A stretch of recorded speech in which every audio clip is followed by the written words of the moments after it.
সামনে উপস্থিত হাজারো ছাত্র জনতা, আপনাদের সামনে কয়েক ধাপ পরে আবারও দাঁড়িয়েছি, কিন্তু আজকের দাবি আবারও ভিন্ন।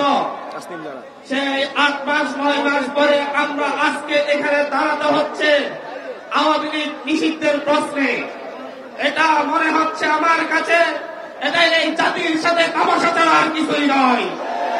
আমাদের এই শহীদ আহত ভাই বোনদের সাথে তামাশা করা হচ্ছে।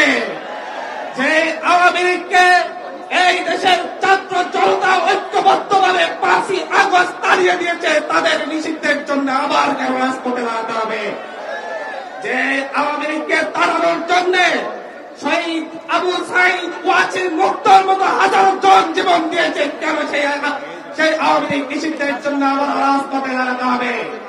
আওয়ামী লীগের ইতিহাস কি আমাদের অজানা? আওয়ামী লীগের ইতিহাস কি দেশের মানুষের অজানা? সেই 71 পরবর্তী সময় থেকে শেখ মুজিব গণহত্যা চালিয়েছিল রক্ষী বাহিনী দিয়ে। শেখ মুজিব এদেশের মানুষের জন্য নিয়ে এসেছিল অভিশাপ। অর্থনীতিকে ধ্বংস করে দিয়ে এদেশের খাদ্য সম্পদ বিদেশে পাচার করে এদেশের দুর্ভিক্ষ এনে দিয়েছিল। 74-এর দুর্ভিক্ষে এদেশের লক্ষ লক্ষ মানুষ নিহত হয়েছিল। দুর্ভিক্ষের মানুষ না খেয়ে শহীদ হয়েছিল। দুর্ভিক্ষের পরবর্তী সময়ে এদেশের চিপাই জনতা শেখ মুজিবকে উৎখাত করেছিল। যদিও সেটা নির্মম হত্যাকাণ্ড করেছিল, আমরা তার নিন্দা জানিয়েছি। কিন্তু পরবর্তীতে শেখ হাসিনা 96-তে এসে তার বাপের অপকর্মের জন্য ক্ষমা চেয়ে মাথায় হিজাব পরে ভর্তি করে এদেশের মানুষের কাছে ভোট চেয়েছিল। এদেশের মানুষ সরল মনে শেখ হাসিনাকে আরেকবার বিশ্বাস করেছিল। কিন্তু শেখ হাসিনা 96-তে ক্ষমতায় এসেই ভারতের তাবেদারি শুরু করেছিল। ক্ষমতায় এসেই তখন আল্লামা আজিজুল হক আলেম ওলামাদের বিরুদ্ধে অবস্থান নিয়েছিল।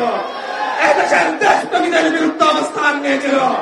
পরবর্তীতে এদেশের মানুষ তাকে জবাব দিয়েছিল 2001 সালের নির্বাচনে, যখন বুঝতে পেরেছিল আর আওয়ামী লীগ কিংবা ভারতের সেই তাবেদার গোষ্ঠীর ক্ষমতায় আসা সম্ভব না। তখন 7-8 সেশনে ফখরুদ্দিন মঈনুদ্দিনের সহযোগিতা নিয়ে ভারতের ইন্দোরে একটি কারচুপির নির্বাচনের মধ্য দিয়ে সে আরেকবার ক্ষমতায় আসে। তারপরে ইতিহাস অজানা। এদেশের আলেম ওলামাকে রাজনৈতিক কারণে হত্যা করেছিল, ফাঁসি দিয়েছিল। 2013 সালের 5 মে হত্যাকাণ্ড ঘটিয়েছিল। 2013 সালের 28 ফেব্রুয়ারি শুধুমাত্র একজন আলেমের মুক্তির লড়াই মানুষকে নির্বিচারে হত্যা করেছিল।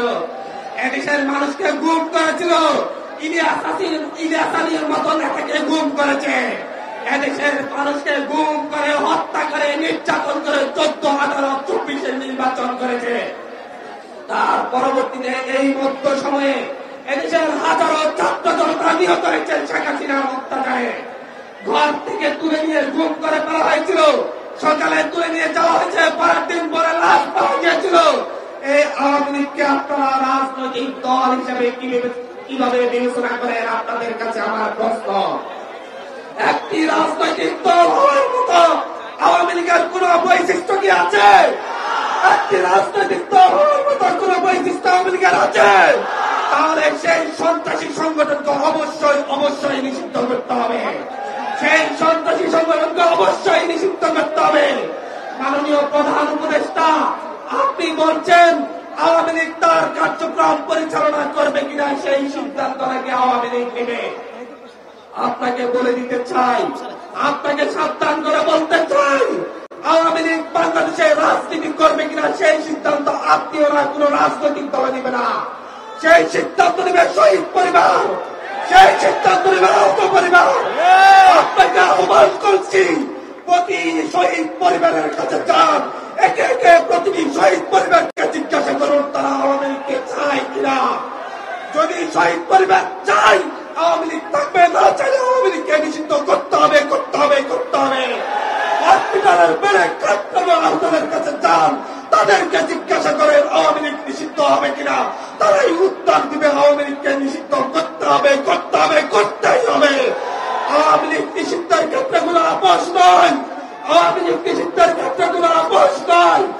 আমরা আজকে এনসিপির পক্ষ থেকে এই সমাবেশের মধ্য দিয়ে আমরা আমাদের অবস্থান স্পষ্ট করেছি। আমরা অবস্থান প্রকাশ করে বলছি আওয়ামী লীগকে নিষিদ্ধ করতে হবে। এখন পালা আওয়ামী লীগের হাতে নির্যাতিত হওয়া দীর্ঘদিন হয়ে নির্যাতিত হওয়া বিএনপি, এখন পালা আওয়ামী লীগের হাতে দীর্ঘদিন ধরে নির্যাতিত হওয়া জামাতের, এখন পালা আওয়ামী লীগের হাতে নির্যাতিত বিরোধী প্রতিটি রাজনৈতিক দলের, তাদের প্রত্যেককেই তাদের অবস্থান স্পষ্ট করতে হবে তারা আওয়ামী লীগ নিষিদ্ধ চাই নাকি চাই না। সকলের ঐক্যবদ্ধ প্রচেষ্টায় এই সরকারকে আওয়ামী লীগকে নিষিদ্ধ করতে হবে।